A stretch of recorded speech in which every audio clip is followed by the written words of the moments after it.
Welcome to all of you. आप सभी का स्वागत है। तो आज का जो अपना टॉपिक है शो है क्या, पारगम्यता एवं सापेक्ष पारगम्यता। ओके, अभी तक मैंने आपको जो भी डिफिनेशन लिखाया करता था वो इंग्लिश में हुआ हुआ करता था, बट अब मैं हिंदी में भी डिफिनेशन लिखाऊंगा, है ना। कुछ बच्चे का रिक्वायरमेंट था, है ना। व्हाट्सएप ग्रुप में मैसेज आया करता था कि सर जो डिफिनेशन नोट कराते हैं शो हिंदी में भी कराया जाए। तो मैंने हिंदी का भी लेक्चर बनाना स्टार्ट किया है। तो आप लोगों का काफ़ी सपोर्ट रहता है और इसी प्रकार सपोर्ट बनाए रखें। वीडियो को देखने के बाद वीडियो बेस्ट लगे तो लाइक कर दिया कीजिएगा। चैनल पर नए आए हो तो सब्सक्राइब कर लीजिएगा और वीडियो को लास्टिंग तक देखना ना भूलें। वीडियो को लास्टिंग तक देखिएगा तभी आपको हर कंसेप्ट अच्छी तरीक़ा से समझ में आएगा, ठीक है। तो कॉपी और पेन निकाल लीजिए, नोट बनाना स्टार्ट कीजिए, ठीक है। तो अपना टॉपिक क्या है, पारगम्यता एवं सापेक्ष पारगम्यता, जिसको इंग्लिश में परमिटिविटी एंड रिलेटिव परमिटिविटी बोला जाता है। ओके, तो डिफिनेशन है यानी परिभाषा, है ना। तो परिभाषा पारगम्यता क्या है। पारगम्यता एक भौतिक संपत्ति है जो सामग्री में दो बिंदु आवेशों के मध्य कूलम्ब बल को प्रभावित करता है। ओके, ये पारगम्यता जो है ना, सो क्या करता है कि दो ऑब्जेक्ट, जैसे दो ऑब्जेक्ट हम रख दिए उसके बीच कूलम्ब बल लगेगा, है ना। दो वस्तु रख दिए उसके बीच कूलम्ब बल लगेगा, उसको क्या करता है, प्रभावित कर देता है, डिस्टर्ब कर देता है ना। और सापेक्ष पारगम्यता वैसा कारक है जिनके द्वारा आवेशों के मध्य विद्युत क्षेत्र निर्वात के सापेक्ष कम हो जाता है। यानी कि ये ऐसा कारक है जो निर्वात में जो विद्युत क्षेत्र रहता है ना, उसको हमको जब कम करना होता है तब हम इस कारक का यूज करते हैं, किसका, सापेक्ष पारगम्यता का। देखिए यहाँ पे लिखा गया है निर्वात के सापेक्ष कम हो जाता है ना, तो निर्वात में जो भी है उसके सापेक्ष कम कर दिया जाता है, ठीक है। ये सिंपल सा इसका डिफिनेशन था, है ना। ऐसे इसका डिफिनेशन जनरली नहीं पूछा जाता है, आपको इसका डेरिवेशन से मतलब रहता है, ठीक है। तो आप डिफिनेशन नोट कर लीजिए और फिर डेरिवेशन देखते हैं। तो देखिए आपका एक आवेश Q1 और दूसरा आवेश आपका Q2 है। पहला चार्ज Q1, दूसरा चार्ज Q2, दोनों के बीच का जो दूरी है सो R है। दोनों के बीच का जो दूरी है सो क्या है, R दिया हुआ है, R है। तब आपसे पूछा जाएगा कि यहाँ पे फोर्स क्या होगा, है ना। फोर्स यानी बल, बल क्या होगा। तो बल का आप फॉर्मूला जानते हैं, बल का फॉर्मूला पहले से जानते हैं, क्या होता है बल का फॉर्मूला, F बराबर K Q1 Q2 बटा R square, K Q1 Q2 बटा R स्क्वायर। F बराबर K Q1 Q2 बटा R स्क्वायर। ये क्या होता है, परिमाण। ये क्या है, परिमाण, क्योंकि देखिए इस पर मैंने वेक्टर का साइन नहीं दिया है, एरो नहीं लगाया है ना, मतलब ये क्या है, परिमाण है, ठीक है। सो इसको क्या लिखा जा सकता है,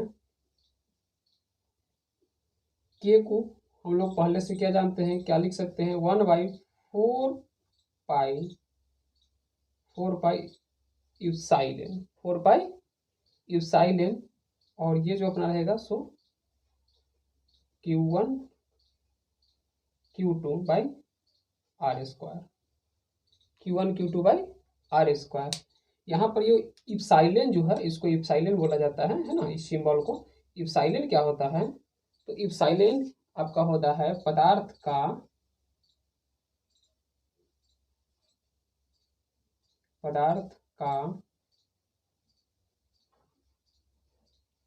पारगम्यता,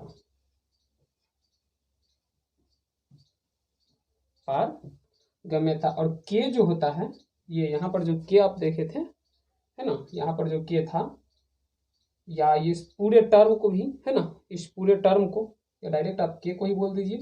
तो के जो होता है सो एक नियतांक है, एक नियतांक है जो पदार्थ के प्रकृति पर निर्भर करता है ना, पदार्थ के प्रकृति पर निर्भर करता है। डायरेक्टली बोल सकते हैं कि पदार्थ पर निर्भर करता है,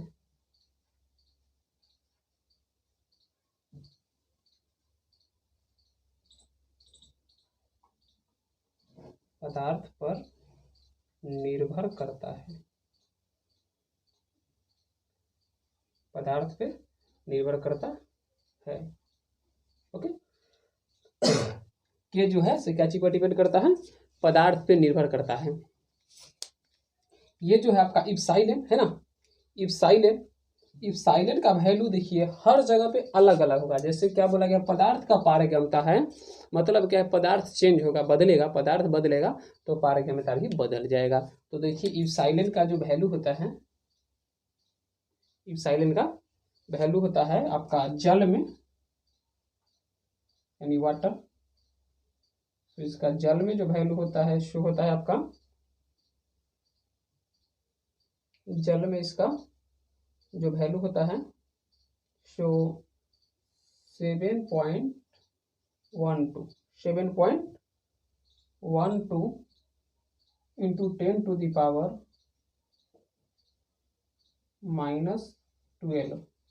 7.12 गुने 10 का power -12 coulomb square by coulomb square बटा न्यूटन मीटर स्क्वायर,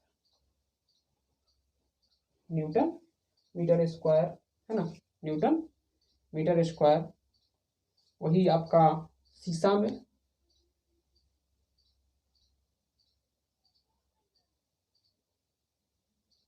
शीशा में इसका वैल्यू निकालिएगा तो आ जाएगा 3.01 गुने 3.01 गुने 10 का पावर -11, 10 का पावर -11। एसआई मात्रक सेम ही रहेगा, वो चेंज नहीं होगा। कूलम स्क्वायर बटा newton metre square, coulomb square बटा newton metre square. Okay, coulomb square बटा न्यूटन मीटर स्क्वायर, यहां तक नोट कीजिए।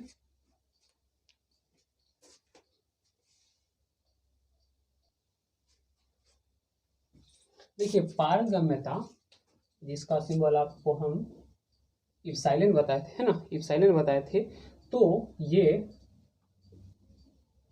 हवा, हवा एवं निर्वात, एवं निर्वात, हवा एवं निर्वात में इसका न्यूनतम मान जो होता है ना, हवा एवं निर्वात में न्यूनतम, न्यूनतम, न्यूनतम पूरा न होगा, सॉरी, न्यूनतम पारगम्यता,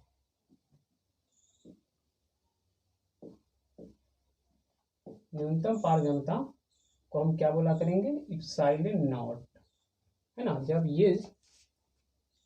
ये तो पहले वाला इप्साइलेन है, और जब इसके नीचे एक छोटा सा जीरो टाइप का लग जाएगा, शून्य टाइप का, तो उसको हम लोग नॉट बोला करते हैं। तो इसको क्या बोला करेंगे, इप्साइलेन नॉट। और ये है क्या, तो ये न्यूनतम पारगम्यता किस चीज में, हवा एवं निर्वात में। उसी प्रकार एफ जो है यानी बल, बल को हवा एवं निर्वात में अधिकतम जब बल होगा, अधिकतम, न्यूनतम नहीं, अधिकतम,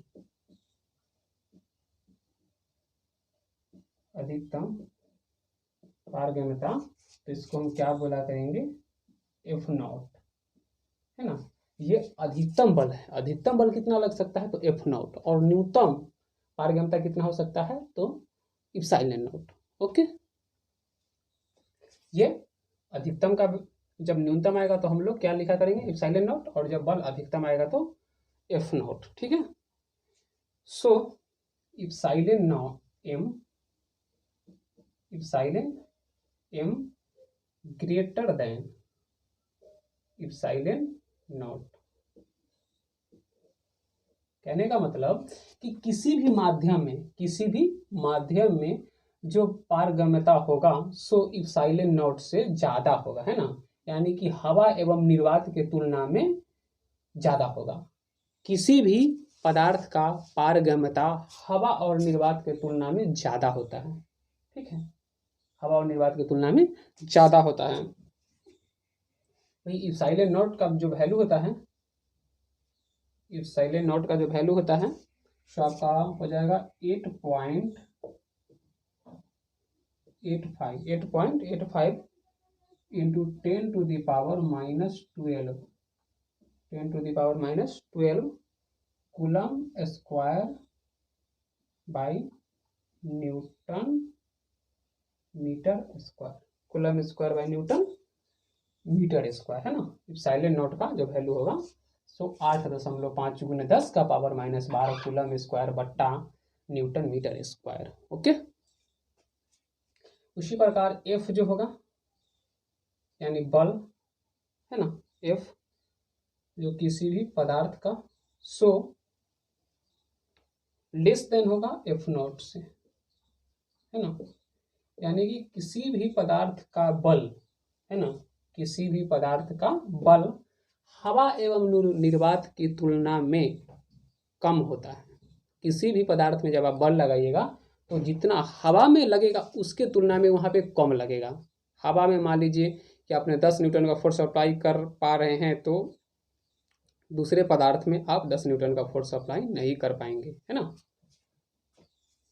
देख लीजिए, आपको सीधा क्लियर कट दिखा दे रहे हैं, ठीक है। तो ये आपका था पारगम्यता। अब क्या है, सापेक्ष पारगम्यता।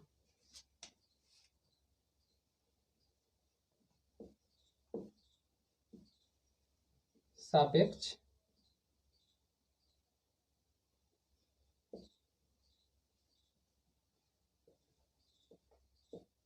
सापेक्ष पारगम्यता।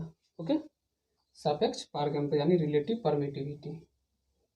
सापेक्ष पारगम्यता, सापेक्ष पारगम्यता क्या होता है, सो देखिए डायरेक्ट इसका फॉर्मूला लिखते हैं।